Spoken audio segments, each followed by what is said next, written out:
At speeds exceeding Mach 20, an incoming ballistic missile does not give you time to think. By the time the atmosphere begins to burn around the warhead, the window to react has already closed. For decades, India's national security relied heavily on the doctrine of credible minimum deterrence, a strategy that attempts to prevent attacks entirely by promising a devastating counterstrike. But relying on psychology is a heavy gamble. It requires your adversary to behave rationally, calculate the costs accurately, and actually fear the consequences of retaliation. If that deterrence fails, there is no physical barrier to intercept the threat. The bluff is called, and the city simply takes the hit.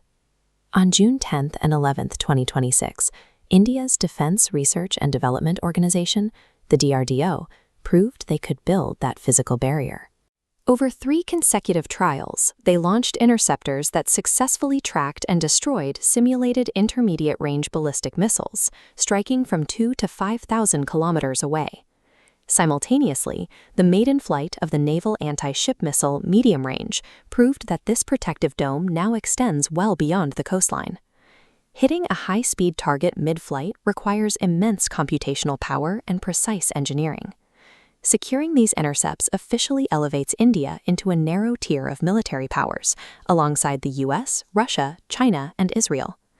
By deploying this active, multi-layered net, the military is transitioning its strategy from the psychological domain of threats into the engineering domain of physical interception. Building a multi-layered defense is like securing a fortress.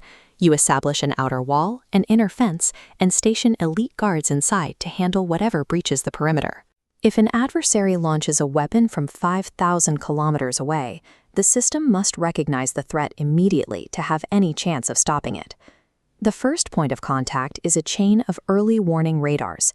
They constantly sweep the horizon to detect the massive heat signature of a launch and track the incoming trajectory. Those radar nodes stream live telemetry to command centers, where automated systems and human operators calculate the target's flight path in seconds. But the entire process relies on frictionless integration.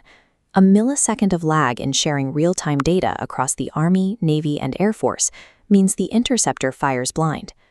Once a target is locked, the system fires the AD-1 interceptor. Its mission is to engage the threat in the exo-atmospheric phase, meaning it strikes the warhead out in the vacuum of space. Destroying the weapon out here prevents it from building massive kinetic energy upon re-entry and ensures any resulting debris burns up harmlessly high above the Earth. But space is unforgiving. If the primary collision misses, or if lethal fragments somehow stay on course, the system needs an immediate fallback. That is where the AD-2 interceptor takes over.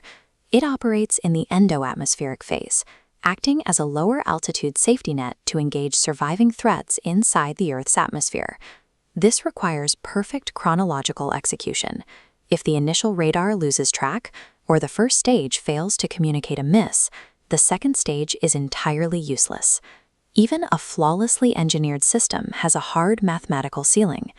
Analytical. This visualization maps the limits of defense during a saturation attack. If an adversary launches a massive swarm of cheap decoys mixed with real missiles, the sheer volume of incoming targets easily outnumbers the finite supply of defending interceptors. Test flights like the recent DRDO intercepts generate positive headlines, but they happen under highly controlled conditions. The true test is the daily reality of keeping the infrastructure alive.